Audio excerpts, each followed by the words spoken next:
And Jacob dwelt in the land wherein his father was a stranger, in the land of Canaan. These are the generations of Jacob. Joseph, being 17 years old, was feeding the flock with his brethren. And the lad was with the sons of Bilhah, and with the sons of Zilpah, his father's wives. And Joseph brought unto his father their evil report. Now Israel loved Joseph more than all his children, because he was the son of his old age, and he made him a coat of many colors. And when his brethren saw that their father loved him more than all his brethren, they hated him, and could not speak peaceably unto him. And Joseph dreamed a dream, and he told it his brethren, and they hated him yet the more. And he said unto them, Hear, I pray you, this dream which I have dreamed. For behold, we were binding sheaves in the field, and lo, my sheaf arose, and also stood upright.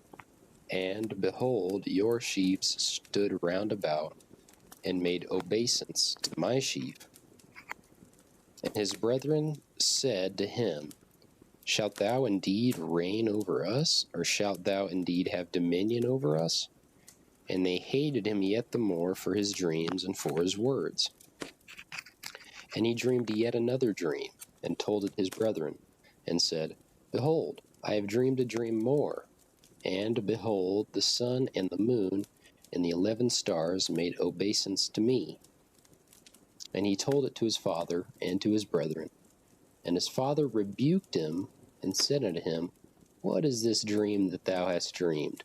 Shall I and my mother and thy brethren indeed come to bow down ourselves to thee to the earth? And his brethren envied him, but his father observed the saying. And his brethren went to feed their father's flock in Shechem. And Israel said unto Joseph, Do not thy brethren feed the flock in Shechem? Come, and I will send thee unto them. And he said to him, Here am I. And he said to him, Go, I pray thee, see whether it be well with thy brethren, and well with the flocks, and bring me word again. So he sent him out of the vale of Hebron, and he came to Shechem.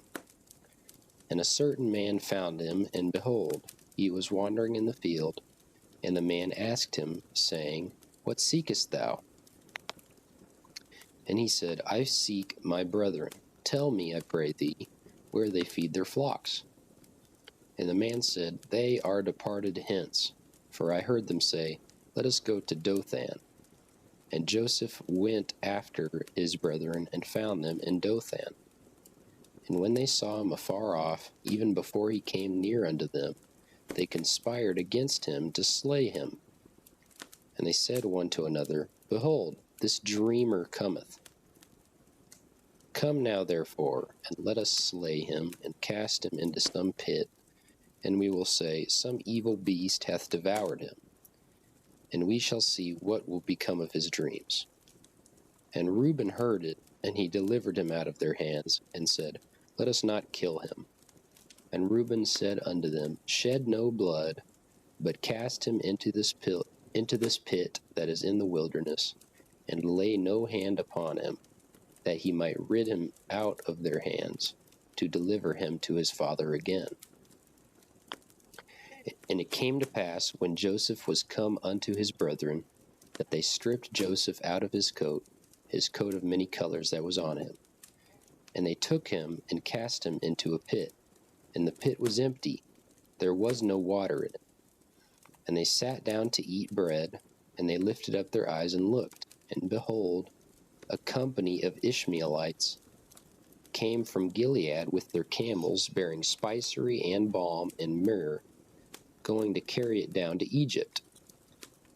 And Judah said unto his brethren, What profit is it if we slay our brother and conceal his blood? Come, and let us sell him to the Ishmaelites, and let not our hand be upon him, for he is our brother and our flesh. And his brethren were content. Then there passed by Midianites merchantmen, and they drew and lifted up Joseph out of the pit, and sold Joseph to the Ishmaelites for 20 pieces of silver. And they brought Joseph into Egypt. And Reuben returned unto the pit, and behold, Joseph was not in the pit, and he rent his clothes. And he returned unto his brethren, and said, The child is not, and I, whither shall I go?